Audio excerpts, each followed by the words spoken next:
오늘은 교회 이름으로 성령 강림절, 강림주일의 이제 시작입니다.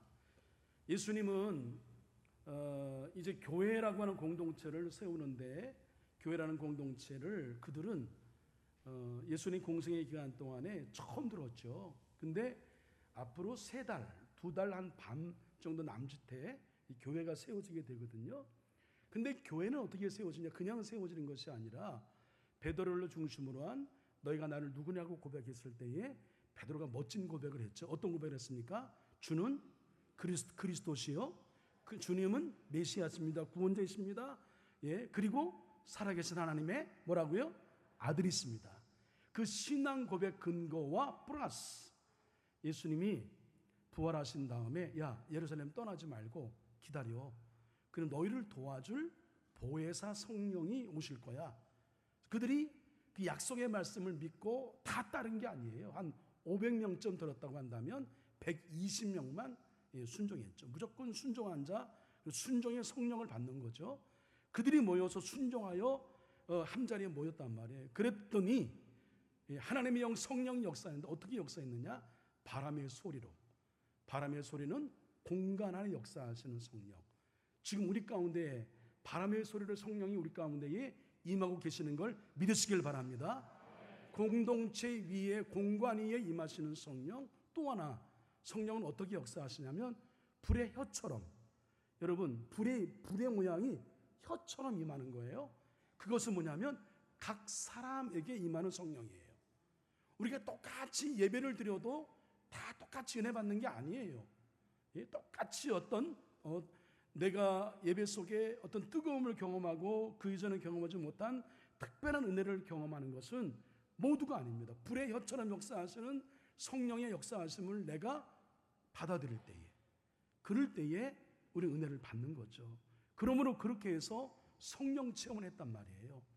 그들이 성령 체험을 하는 것, 이 다른 사람이 보기에 야, 저 사람들 이상하게 이상한 말을 하네, 엉뚱한 말을 해. 마치 술에 취해서 술 주정하는 것처럼 보인단 말이에요. 그래서 성령의 사람들은 새술에 취했다 이렇게 표현하기도 하는데, 그런 약간은 우리가 일반적인 정상적인 어떤 시각으로 바라볼 때는 저거 이단 아니야? 저를 좀 특별한 어떤 집단 아니야? 이렇게 느낄 만한 성령의 체험을 하게 됩니다. 그래서 신앙 고백 플러스 성령의 체험, 이것이 근거가 되어서 교회라는 공동체가 세워졌고, 그 교회라는 플랫폼, 그 교회라는 공동체를 중심으로 복음이 전달되어 하나님 나라가 확장되는 소위 성령 행정, 사도 행전의 역사가 기록되게 된 것이다. 그러므로 여러분, 교회 이후에 가장 중요한 건 교회, 에클레시아라고 하는 헬라어인데, 교회는 여러분 일반 사람들이 모여 있는 것, 건물 그런 의미가 아니에요. 예수 그리스도를 주로 고백하는 사람들 중에 성령 체험한 사람들이 모여 그들의 신앙 고백을 예배로 올려드리고 삶으로 올려드리는 것이 교회인 줄 믿으시길 바랍니다.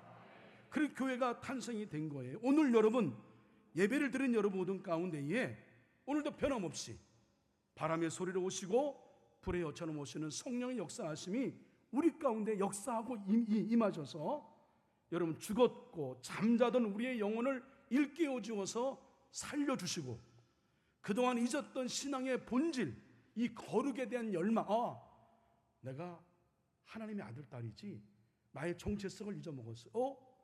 내가 내 안에 예수님 계시는, 내가 구원받은 주님의 제자이지, 이 정체성, 거룩에 대한 열정을 회복해서 우리의 남은 날들을 그렇게 믿음으로 살아내는 한소의 모든 성도님 되시기를 주님의 이름으로 간절히 축원합니다. 오늘은 그러므로 성령 시리즈 4번째 말씀으로, 성령은 어떤 영이라고요? 살리는 영. 성령은 어떤 영이라고요? 성령은 거룩한 영, 진리의 영. 이 성령의 역할에 이어서 성령은 우리를 어떻게 하신다? 하나 되게 하신다. 성령은 연합의 영이다. 다 같이 아멘. 이 주제의 말씀을 나누도록 하겠습니다.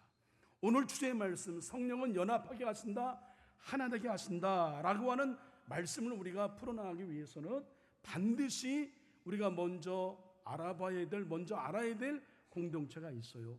바로 초대교회 초대 예루살렘 교회입니다. 왜냐하면 초대 예루살렘 교회는 성령 공동체의 가장 모범적인 교회이기 때문에 그렇습니다. 초대 예루살렘 교회는 성령의 공동체였기 때문에 우리는 초대 교회, 초대 예루살렘 교회를 알아봐야 됩니다. 어쩌면 이 성령 공동체인 예루살렘 교회는 가장 이상적인 그 교회의 모습을 구현하고 있는데, 비현실적인 하나됨이라는 표현을 제가 좀 오늘 하고 싶어요. 비현실적인 하나됨. 그러니까 우리의 현실로서는 도저히 이룰 수 없는 일이다. 그러니까 기적인 거죠. 우리의 현실적 우리의 사고로 우리가 갖고 있는 일반적인 어떤 의식이나 우리의 그 축적된 경험이나 우리의 지혜와 지식으로 이게 도저히 이룰 수 없는 일이에요. 그런데 하나가 되었어. 네 것 내 것이 없어요. 전부 다 우리의 것이고 교회 것이고 우리 주님 것이야. 지금 우리의 사고로는 도저히 더 이해가 안 되죠. 우리는 자본주의 시대에 살고 있고 경쟁 시대에 살고 있어서 누구나 다 기회가 주어져서 열심히 노력한 것만큼 이윤 창출을 하고 수입을 얻어 우리가 그것에 따라서 약간의 그 잘 살고 못 삶의 차이가 있는 것처럼, 이 자본주의 시대, 자본주의의 의식을 갖고 있는 우리로서는 도저히 이해가 안 되는 것이 바로 이 초대교회의 모습이에요. 그야말로 비현실적인 이상한 공동체가 초대 예루살렘 교회였다. 이 비현실적인 일이 현실적으로 어떻게 가능할 수 있겠는가? 어떻게 우리의 상식을 뛰어넘는 일이 도대체 이루어질 수 있어? 이 모든 것에 대한 해답이 바로 성령님 때문이다. 다 같이 아멘. 하나님의 여기 있는 성령은 우리 모든 조건과 환경을 뛰어넘어서 하나 되게 하시는 것이 성령의 역사인 겁니다. 예루살렘 교회 성도들이 살아가는 모습, 성령 충만함을 받고 새롭게 출발하는 교회의 아름다운 모습, 사실 이 성경 본문을 근거해서 우리가 읽은 사도행전 2장 말미에 있는 초대 예루살렘 교회 공동체의 내용을 칼 막스가 보고 공산주의 이론을 거기서 창출해낸 겁니다. 가장 이상적인 나라인 거죠. 네 것 내 것이 없어. 우리 것이야. 서로 어떤 빈부의 차이도 없어요. 총회신학대학교 신학학 교수인, 제가 한번 말씀을 드렸는데 반복합니다, 유상섭 교수는 분석 사도행전이라고 하는 책에서 이 사도행전 2장 42절 말씀을 근거로 하여 어떻게 이 초대 예루살렘 교회가 가장 모범적인 이제 초대 예루살렘 교회의 모습을 보고 제가 한번 책 소개한 적이 있었죠. 가장 오래된 새 교회, 가장 오래된 교회가 초대교회인데 그 교회가 새 교회야. 여전히 우리 현대교회가 본받아야 될 모델 같은 교회다, 그런 의미를 갖고 있는 거죠.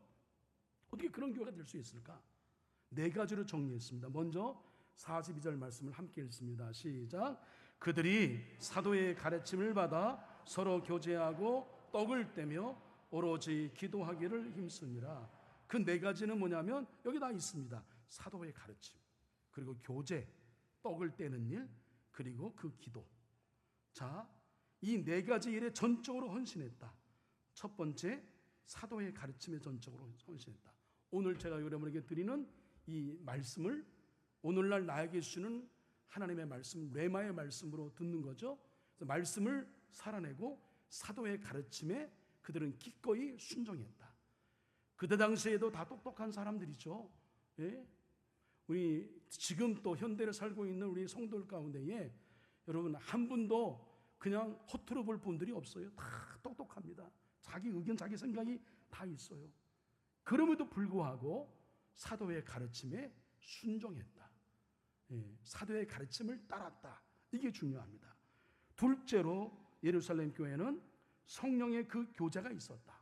성령의 그 교제, 하나님의 영의 역사하심에 따른 교제가 있었다. 그리고 셋째로 예루살렘 교회는 떡을 떼는 일, 떡을 뗀다. 여러분 성만찬 생각하시면 되는데 이것은 예배에 관련된 일인 거죠. 예배의 공동체가 되었다라고 하는 것. 그 다음 마지막으로 그래 전적으로 헌신했고 예루살렘 교회는 그 모든 것을 뒷받침하는 그 기도가 있었다.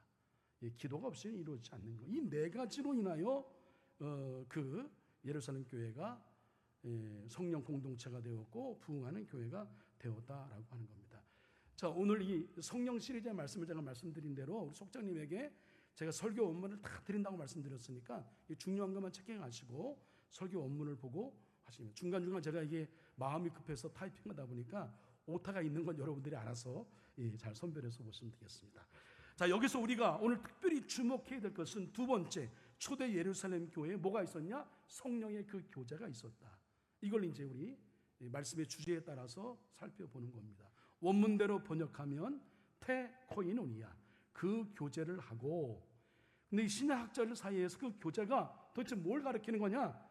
의견이 분분합니다. 어떤 학자는 재물의 공유다, 어떤 학자는 성도들의 사이의 내적인 교제다, 어떤 학자는 공동체의 식탁 교제다, 그리고 가장 공통적인 견해는 성령의 교제다, 이렇게 얘기합니다.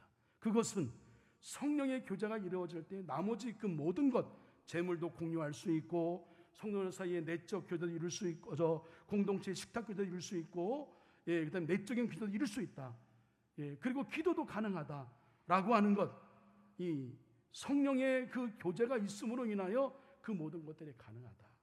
초대교회 예루살렘 교회는 오순절에 일시에 모두 함께 한 성령을 체험했죠. 그리고 나서 교회는 단지 사람들이 뭉쳐서 야, 네 생각 반반 양보해. 서로 일치와 단결을 이룬 인본주의적 공동체가 아니에요. 성령이 중심이 되어 성령의 교제의 공동체가 되었다는 것, 이 중요합니다.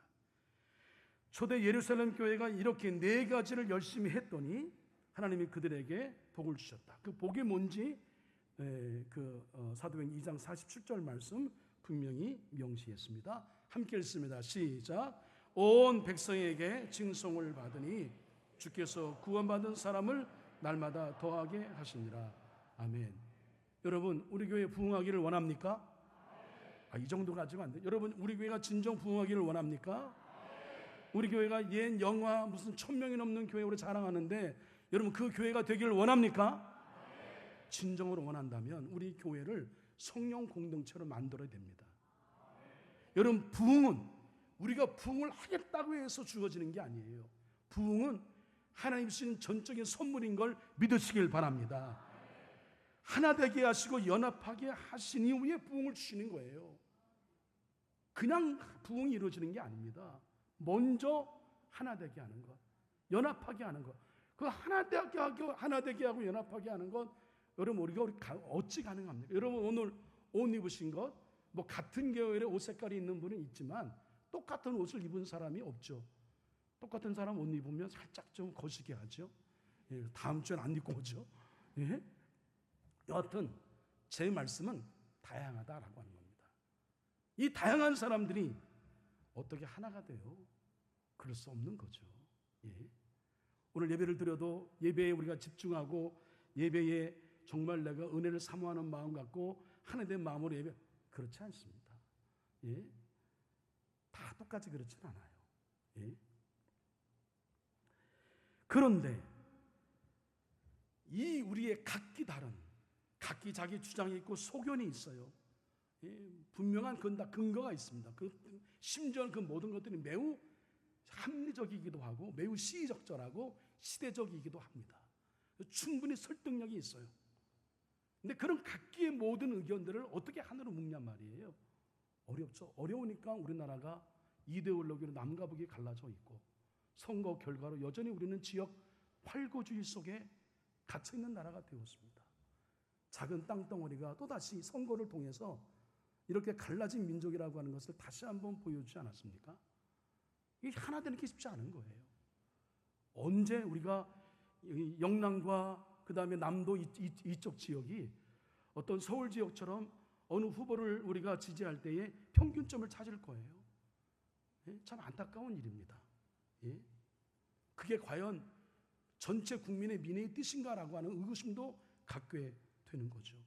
정치적으로 열심히 하면 얼마든지 만들어낼 수 있는 거 아닌가 생각이 드는 겁니다. 그건 아무튼 정치적인 영역이고 그러므로 어렵다, 힘들다, 하나 되기 힘들다 이겁니다.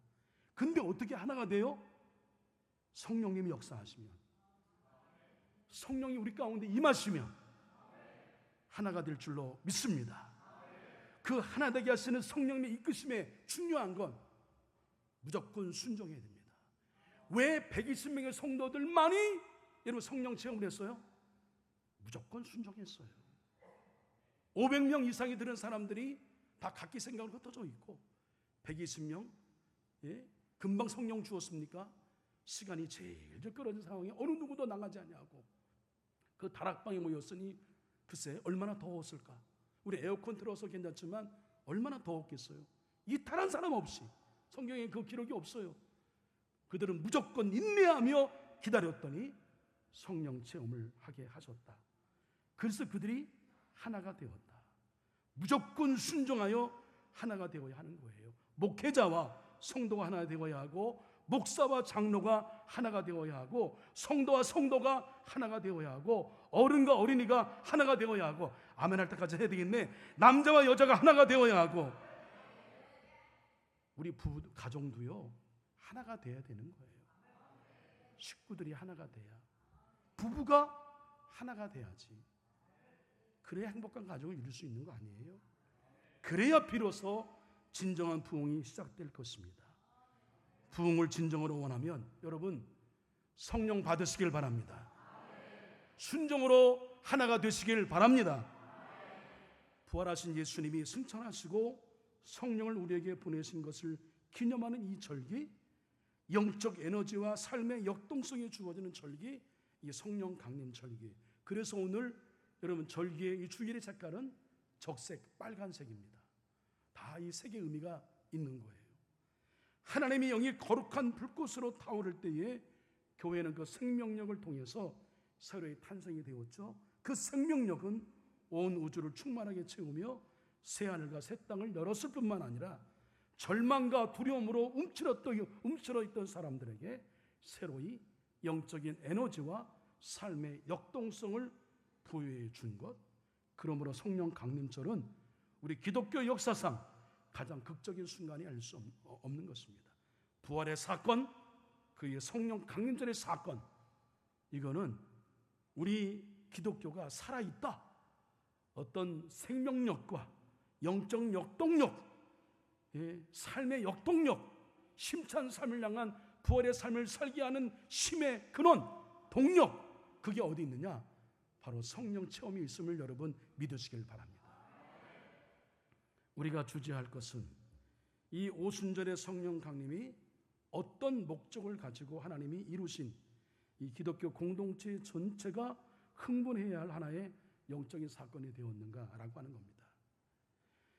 이 오순절 성령 강림을 통해 이루신 하나님의 목적이 무엇일까? 하나님은 왜 이 성령 충만함을 허락하셨는가? 여러 가지 핵심적인 내용들이 있습니다만 그 중에 하나를 들자면 오늘 말씀의 맥락에서 본다면 저를 따라하실까요? 소통의 회복. 한 번 더요. 소통의 회복. 제가 따라하시게 하신 것은 여러분 기억하라고 말씀을 좀 드리는 겁니다. 자, 오늘 본문의 말씀은 이 소통의 회복이라는 이 하나님의 목적을 이루심에 대해 이해하기 위해서는 우리는 구약의 창세기 11장으로 잠깐 시간 여행을 떠나야 됩니다. 창세기 11장의 가장 중요한 사건은 바벨탑 사건이에요. 이 사건과 오늘 본문의 말씀이 연관되어 있다. 일단 그 생각을 갖고 말씀을 들으시길 바랍니다. 노아 홍수 이후에 인류의 두드러진 모습 중 하나가 바벨탑 사건입니다. 이 바벨탑 사건은 홍수 이후에 새 인류가 생육하고 번성하여 땅에 충만하라 하나님스럽게 명령하셨는데 그 하신 하나님과 맺은 언약을 망각하고 스스로 인간이 개발한 새로운 능력들로 인해서 다시 교만의 절정에 이르게 되었음을 상징하는 겁니다. 인간 교만의 절정, 그게 바벨탑입니다. 그들은 하나님과 맺은 언약을 따라 의와 사랑으로 통치되는 하나님 나라를 건설해야 한다는 존재 의미를 망각하고 통일된 언어 체계를 바탕으로 해서 인간이 고안하고 인간의 능력으로 창출해낸 그리고 인간의 힘에 의해 통치되는 인간의 나라를 건설하려고 힘을 모았습니다. 그 근거가 창세기 11장 4절이에요. 함께 읽습니다. 시작. 자, 성읍과 탑을 건설하여 그 탑 꼭대기를 하늘에 닿게 하여 우리 이름을 내고 온 지면에 흩어짐을 면하자. 이것이 하나의 의사 전달 체계를 소유하고 있던 홍수 이후에 새 인류가 세운 야심찬 계획이었다. 하나님 결국 그들이 건설하려는 성읍과 탑을 보려고 내려오셨다가 그들의 언어를 혼잡게 하시죠. 그리고 그들을 온 지면에 흩으시고 맙니다. 이렇게 오랜 동안 살아왔어요. 불통한 채로, 언어가 서로 소통이 안 된 채로. 만약 오순절 사건이 없었다면 인간은 여전히 언어의 혼란 가운데에 지낼 수밖에 없었을 것이에요. 누가에 의하면 성령이 각 사람 위에 하나씩 임하자 그들이 다 성령의 충만함을 받고 성령이 말하게 하심을 따라 다른 언어들로 말하기 시작했다. 다른 언어, 외국어죠. 성령께서는 그들이 지금껏 배우지 않은 말을 하게 함으로써 예루살렘에 찾아온 외국인도 알아도록 한 겁니다. 그러니까 이 사람이 하는 말을 내가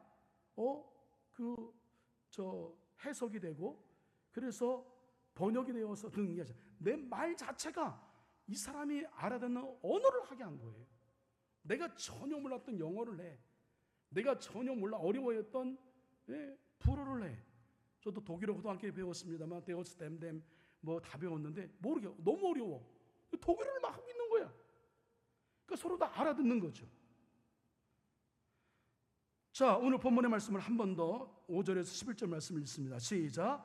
그때의 경건한 유대인들이 천하 각국으로부터 와서 예루살렘에 머물러 있더니 이 소리가 나며 큰 무리가 모여 각각 자기의 방언으로 제자들이 말하는 것을 듣고 소동하여 다 놀라 신기하게 여겨 이르되 보라 이 말하는 사람들이 다 갈릴리 사람이 아니냐 우리 각 사람이 난 곳 방언으로 듣게 되는 것이 어찌 됨이냐 애국과 구레네에 가까운 리비아 여러 지방에 사는 사람들과 로마로부터 온 나그네 곧 유대인과 유대교에 들어온 사람들과 그레네인과 아라비아인들이라 우리가 다 우리의 각국 언어로 하나님의 큰 일을 말함을 듣는도다. 여러분 얼마나 감동스러워요.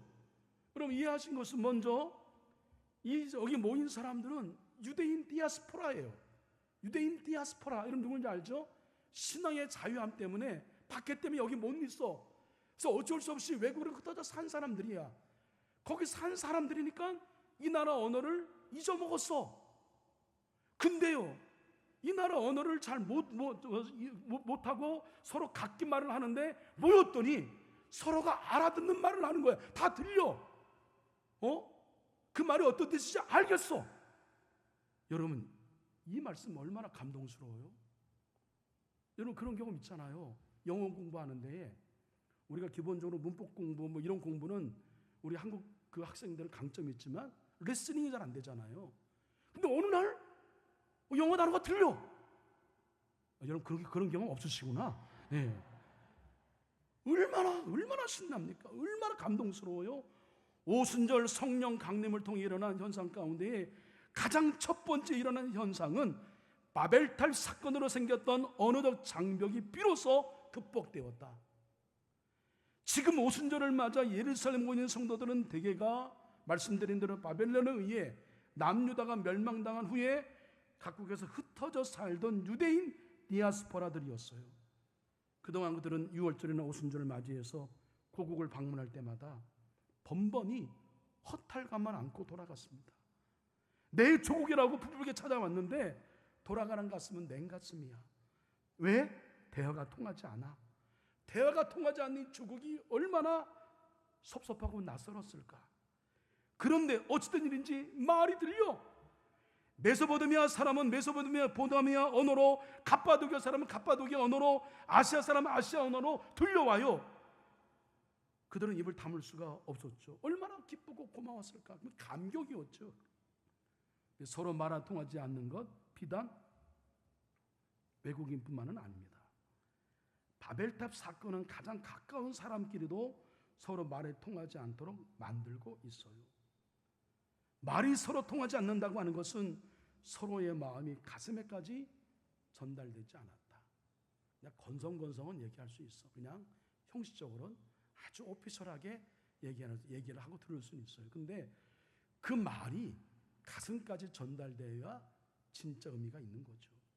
위에서 언급한 대로 소통의 부재, 우리 사이에 심각한 질병이 아닐 수 없는데 남편과 아내 간의 말이 통하지 않아요. 부모와 자식 간에도, 형제와 형제 간에도, 이웃과 이웃 간에 말이 통하지 않아요. 언어가 달라서 말이 통하지 않는 것 아니라 서로의 말을 들어줄 가슴이 없어서 그런 거죠. 나 슬퍼요 하는데 그 슬픔을 공감해 줄 가슴이 없어. 나 외로워요, 쓸쓸하는데 내 얘기를 가슴으로 들을 친구가 없어. 나는 기뻐, 행복해 하는데 함께 나눌 사람도, 함께 춤을 추어줄 그런 가슴이 없어. 같은 언어를 사용하면서도 어쩌면 그렇게 우리는 서로 소통이 불가능한 불모지대에 살고 있는 것은 아닌지. 교회는 괜찮다고요? 천만의 만만의 말씀. 여러분 안에 여러분 소통이 단절된 관계가 얼마나 많아요. 그래서 진정으로 소통을 이룰 숙론이 필요하다고 힘주어 강조하고 있는 건 아니겠어요? 교회마다. 근데 성령이 우리 가운데 오시면 가슴의 언어가 회복이 되는 겁니다. 다른 말로 표현하면 사람과 사람 사이에 비로소 소통이 이루어지는 거야. 하나가 되는 거예요. 연합이 되는 겁니다. 말하지 않아도 알아요. 뭐 그런 얘기 있죠. 말하지 않아도 알아요. 예? 꼭 말해야 하는 게 아니라 말하지 않아도 알아. 그의 가슴을 알아. 그의 마음을 알아. 진정으로 소통을 이룬 거죠. 성령께서 우리에게 인지하셔서 하나님과 사람의 소통이 회복되면 사람과 사람 사이의 소통도 회복되는 걸 헨리 나우엔도 깨달았어요. 만약 사람들이 영적 삶을 회복하게 되면 그들은 반드시 자신이 접촉하는 모든 곳에 영향력을 발휘하게 될 것이라 이렇게 믿었어요. 누가? 이 시대의 가장 대표적인 영성가 헨리 나우엔이 그랬단 말이에요. 영적으로 성숙한 그리스도인들은 개인적인 성장을 넘어 대인관계에서도 좋은 영향력을 미칠 뿐만 아니라 정치, 경제, 사회 저변에서도 좋은 영향력을 끼칠 것이라고 하는 믿음이 이 헨리 나우엔에게는 있었던 것 같습니다. 우리 흔히 영적인 것과 사회적인 것을 이질적인 것으로 치부해 버리는 경향이 있어요. 그러나 그러한 생각은 극히 잘못된 겁니다. 편협된 겁니다. 오히려 성령의 인도하심 안에 살아가는 우리는 사회적 삶에서 훨씬 더 포용적이고 훨씬 더 소통적이어야 하고, 그러면서 우리가 살아가는 사회에 아름다운 영향을 끼치는 사람이 여러분 진정한 그리스도인이어야 하는 겁니다. 교회가, 제가 종교사회학을 대학원 때 전공했는데 교회에 대한 비판이 개교회주의, 그들만의 천국, 그들만의 나라, 이 비판을 많이 합니다.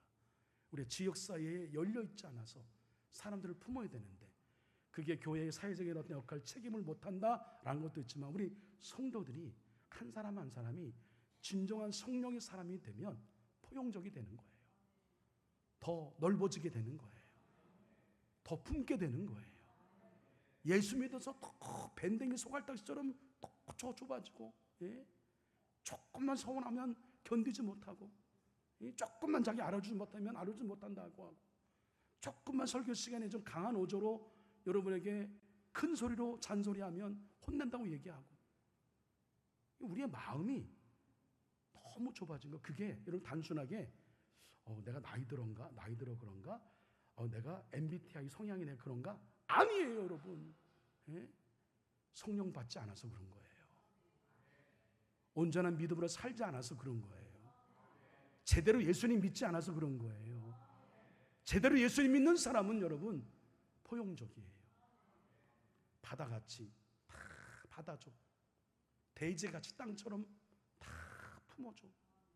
우리 화단에 있는 땅 다 품어지니 거기서 감자도 나오고, 상추도 먹고, 좀 있으면 이제 고추도 따고, 그 다음에 또 좀 보니까 또 그 토마토도 열리고, 오이도 열리고 그랬더라고요. 6월 말쯤 조금 이제 감자를 우리 아동부가 늦게 심어서 전문가들의 말에 의하면 6월 말보다는 한 6월 말 전 7월 초쯤 캐야 된대. 근데 그 어떤 감자가 나올지 되게 기대가 돼요. 자, 말씀을 정리합니다. 사랑하는 한소의 성도 여러분, 오늘은 성령 강림 주일입니다. 오늘부터 대림절까지 꽤 길어요. 대림절은 12월 언절이잖아요. 대강절 대림절을 맞이하기까지 꽤 긴 기간 동안 교회력으로 이 절기가 뭐예요? 성령 강림 절기예요. 의미가 있다 생각해요. 성령 강림하셔서 우리 교회와 성도의 개인을 이끄시는 대로 살라는 뜻이 함의되고 있고요. 여러분, 대림절은 예수님 오시는 날을 기다리는 겁니다. 우리도 주님께서 이 땅에 오셔서 성경이 약속한 종말이 임하든지 다시 오실 재림이 임하든지 아니면 그 중간에 우리를 불러가셔서 개인적인 종말이 임하든지 그때까지 어떻게 살아라? 성령의 이끄심대로 살아라. 다 같이 아멘. 교회는 성령 공동체가 되어야 한다. 이거를 전하고 있는 겁니다. 성령이 내 안에 계시고 나를 이끄시는 삶의 가장 두드러진 변화가 뭔지 아세요? 통하는 거예요. 소통이 되는 겁니다. 토론이 아니라 깊은 숙론을 통해서 합의를 도출하고 가슴과 가슴, 마음과 마음을 나누는 공감을 이루는 세상과 교회와 가정, 진정한 나를 만들어가는 것, 이것이 성령이 계신 증거인 겁니다. 그래서 여러분, 우리 목회자들 안에 이 교회는 희망이 없네 라고 하는 교회는 회의가 많은 교회, 회의할 때 하면 긴 교회, 회의가 도저히 끝나지 않은 교회, 그 교회는 희망이 없다. 소통이 안 되니까 당연히 성령 역사하시는 교회가 아닌 거죠. 그렇게 소통을 이루면 갈등이 사라지게 되고 서로의 마음의 소리를 듣게 됩니다. 아프고 힘들고 기쁘다는 마음의 소리가 들려와요. 그러니까 하나가 되는 거죠. 아프니 나도 아프다. 힘드니 나도 힘들어. 함께 내가 힘들어준 그 너의 아픔을, 힘듦을 내가 공감하마. 얼마나, 여러분, 말 한마디가 얼마나 커요. 기쁜데 이 기쁜 소식을 함께 알릴 사람이 없어. 얼마나 외로워. 좋은 일이 있어. 알릴 사람이 없어. 근데 이 소식을 알리면 나보다 더 기뻐할 것 같은 사람이 있어. 얼마나 좋아요. 그래서 하나가 되는 거예요. 성령의 사람은 하나 되게 하고 일치되게 하고 협력하게 하고 순종하는 사람이 성령의 사람인 걸 믿으시길 바랍니다. 맨날 뒷자락에 서서 불평불만을 쏟아내고 자기 의를 드러내고 내가 이루지 않는 것은 무엇 때문이라고 늘 항상 핑계하고 그런 사람하고는 달라요. 지금 이 대한민국도, 한국교회도, 우리 감리교회도 성령 강림이 정말 필요합니다. 특별히 대한민국 어떻게 하나 되게 할 거예요? 기득권을 가지고 이제 사법권까지 다 움직이려고 하는 그런 계획을 세우고 있는 판에 어떻게 하나가 될 거예요? 나의 기득권을 내려놓고 정말 그야말로 탕평책을 해서 모두를 품을 수 있는 그런 희생과 헌신과 뭔가 낮아짐의 모습이 보이지 않고 어떻게 하나가 된단 말이에요? 자기의 권력과 힘으로 하나 되게 하는 게 하나 돼? 그게 아닌 것을 우린 그 전에 있는 역사의 교훈으로 배우지 않았어요? 안 돼요. 사람의 힘으로는요. 자기가 갖고 있는 욕심이 있는데 어떻게 되겠습니까? 그리고 그렇게 살아왔는데 하루아침에 변하겠어요? 안 변합니다. 사람 안 변합니다. 그러나 사람 변하게 할 수 있는 근거가 있습니다. 성령 받으면 됩니다. 우리 모두 성령 충만함을 사모해서 강구해서 하나님과 대화가 통하고 사람과 대화가 통하는 소통의 삶을 열어가서 우리 하나 되고 연합하여 하나님의 거룩한 공동체를 멋지게 세워가는 하나님이 기뻐하시는 교회, 이게 진짜 부흥이에요.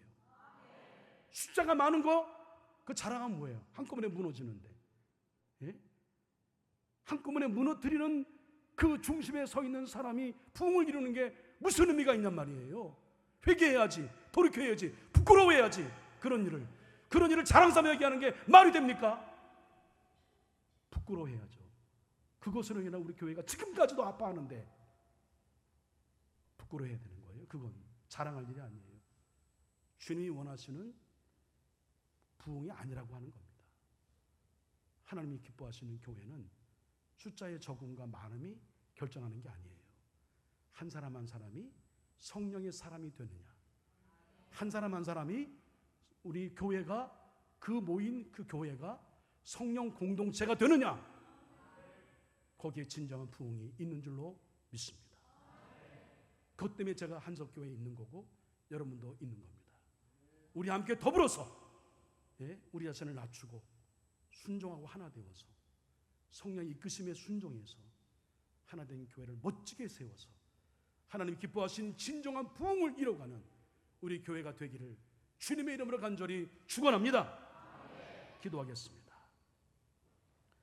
같은 말을 해도 서로 통하지 않은 불통의 관계가 얼마나 고통인지 우린 너무나 잘 알고 있습니다. 그런 우리 가운데 성령님 오시옵소서. 그래서 말이 통하고 마음이 통하고 영이 통하게 하여 주심으로 하나 되게 하시고 연합하게 하여 주시옵소서. 그래서 한 마음 하나가 되어 기쁘고 행복하고 보람있게 교회를 섬기고 하나님 나라를 세워가는 우리 한석교회가 되게 하여 주시옵소서. 오늘 모이는 속회부터 하나 되게 하시는 성령 충만하게 한 역사가 있으므로 서로 모일 때마다 기대가 되고 모여서 함께 예배드리고 삶을 나눌 때마다 그 하나됨의 연대함의 놀라운 기쁨이 우리 가운데 있으므로 큰 위로가 되고 격려가 되고 응원이 되며 행복한 모임이 될 수 있도록 인도하여 주시옵소서.